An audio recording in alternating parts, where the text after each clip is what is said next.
Hello and welcome, I'm Mystical, this is Mystical Gaming, we're back in Watch Your Realms and we're just going over some of the bannery type stuff that we've got on this weekend, and then we'll have a discussion at the end over what you'd prefer and what we're missing and why we're getting the banners. That's a sort of heads up of it. So we'll run through the banners, see who's on, which ones you want to pull on, things you want to take into account, that sort of good stuff, and then then we'll move on from there. Right, so before you even get onto the banners then, Serial Obsession. So if you are going for the 250 guaranteed lust, then bear in mind Serial Obsession's on and you can get her exclusive artifact. There's exclusive artifact, you can get that as well.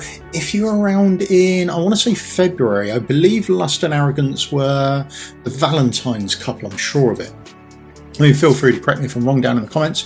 So I think they were the Valentine's couple. So if you've been playing since then you may be able to get yourself a copy of Lust if that's what you're going for. So bear that in mind, and also you will be able to upgrade her exclusive artifact and promote it. So there is an option for you. Also within the event, you can get the chat window as well. So always a plus. I do like the little emotes and little chat windows, things like that they put out. I think they're really quite good rewards. I quite like them. So that's just me. And then we're moving down into the summoning for, well, say the weekend. It's starting on Thursday. So there's the limited. And now what do we mean by limited? So 250 summons and you are guaranteed to get Lust. That's what it means. So 250 summons and you are guaranteed to get this hero. And you don't get that anywhere else. So if your pity hits 220, you're guaranteed to get a legendary, but you'll only get a legendary out of the pool of legendaries that are on offer. You won't be guaranteed to get a specific one. So bear that in mind. Now, also speaking of pity, you do have to know where your pity is and what you're doing with your pity.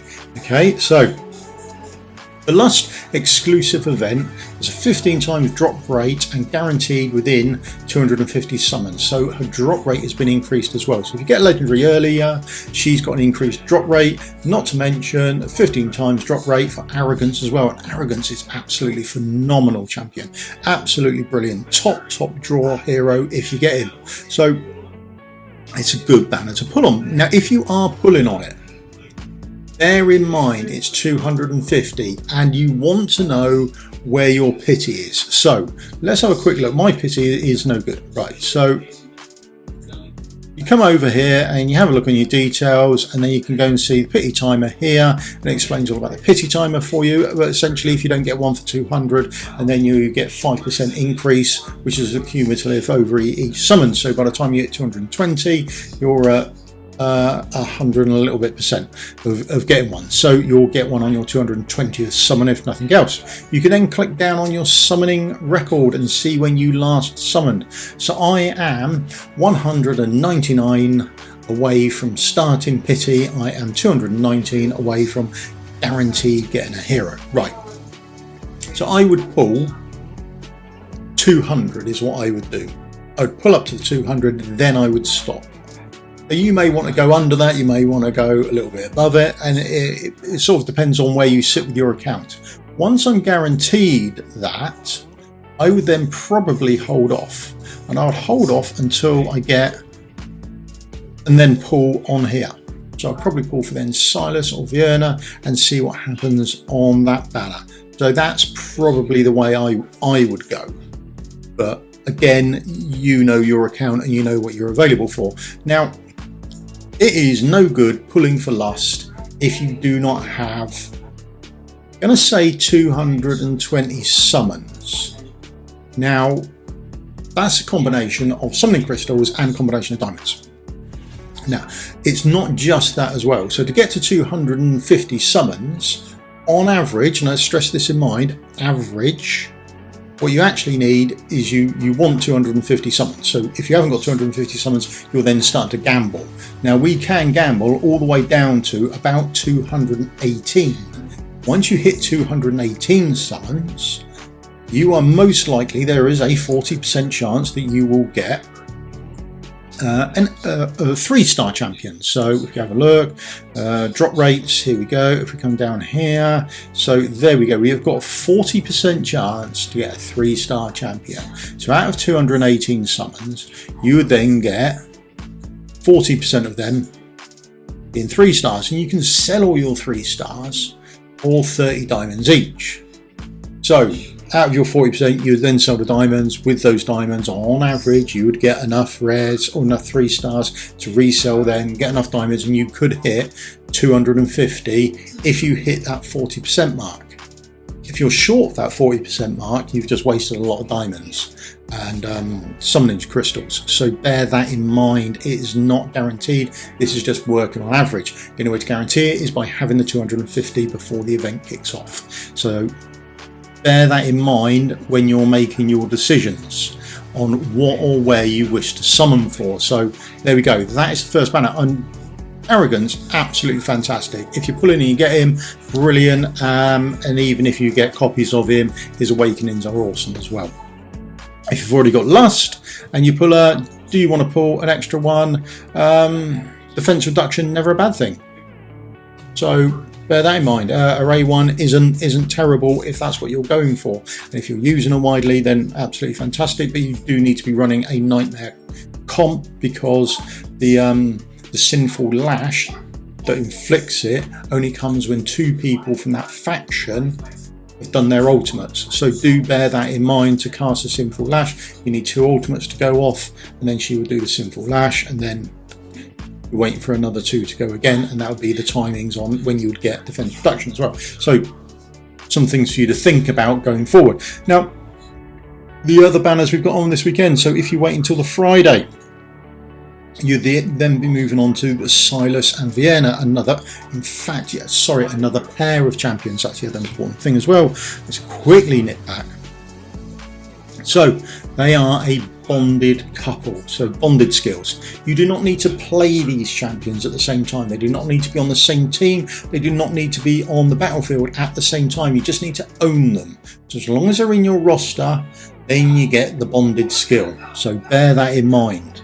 Okay, bonded skill is if you own the champions, not if they're playing together on the field of battle at the same time together. So you do want to bear that in mind. Now the same goes for our next pair. Our next pair, we have got Silas, absolutely fantastic. You can go everywhere and you will see him in all sorts of content all over the game. Absolutely fantastic champion. You will not begrudge getting him, there won't be an issue. And he is paired with Vierna. Now Vierna, who is she? Oh, you will see guides all over on this game, and then they will probably say doesn't include Vierna, because if you've got her, she's absolutely fantastic and she really does a lot of work for you. She is absolutely brilliant, and if you've got her, your Silas will hit harder as well. And also she gets a bone shield, restores extra HP to 7% of attack per second, so she can sort of get a little self-heal thing going on there. Now there is no guaranteed on this banner. They've just got an additional 15% times 15 drop rate should you pull a legendary. So you could get all the way to your pity, your 220, and still pull a trash hero. There is no guarantee on that banner that you're going to pull anything good. The chances of you pulling something good, and I mean really good, are upped. But there's no guarantee that you'll get anything brilliantly. And then on Saturday, we're down onto the Ancients. And then we've got Iovar, who is our Piercer Lord, and he's absolutely fantastic. I've got him on my Forerunner account, and he is really good. Use him all over the place, absolutely fantastic, love him to bits. So he is really, really good, and I get a lot of use out of him. Would I pull on this? I don't know if I'm pulling on this banner, to be honest myself. I don't know.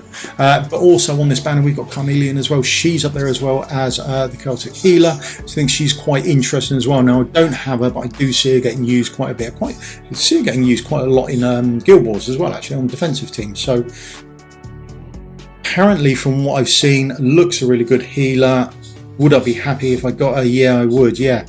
I'm quite a way off pity for my Ancients. On this account, on my Forerunner, I am absolutely on the edge.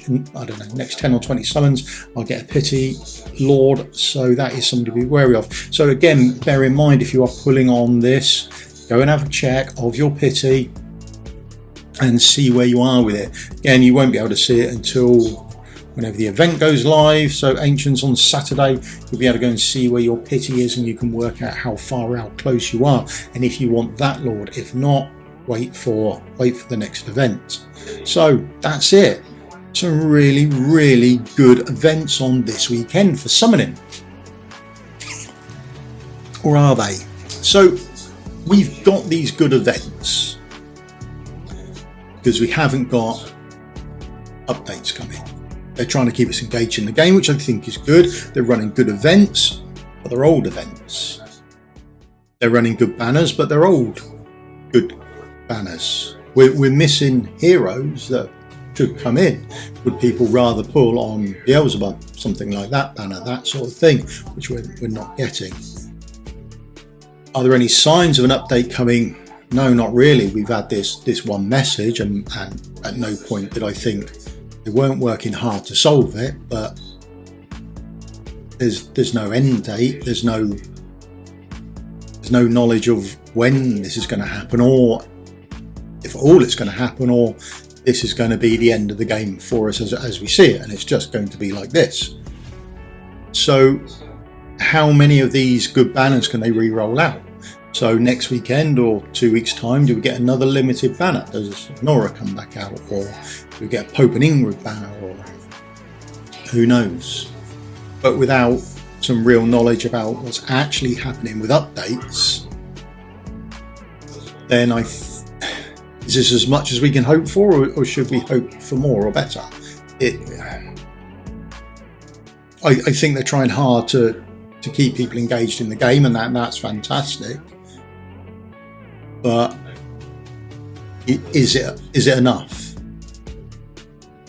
I have no insider knowledge on how quickly or if events are turning in anyone's favour about sorting out an update for the game or anything like that. There's nothing from me whether I know that or not.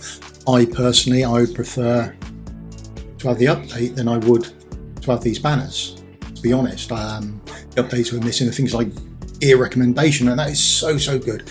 I mean, it is the end pretty much of gear cleansing, which is a pain to do on this game. So that ends it. And will we see those things? Will we see the farm? Will we see gear recommendations?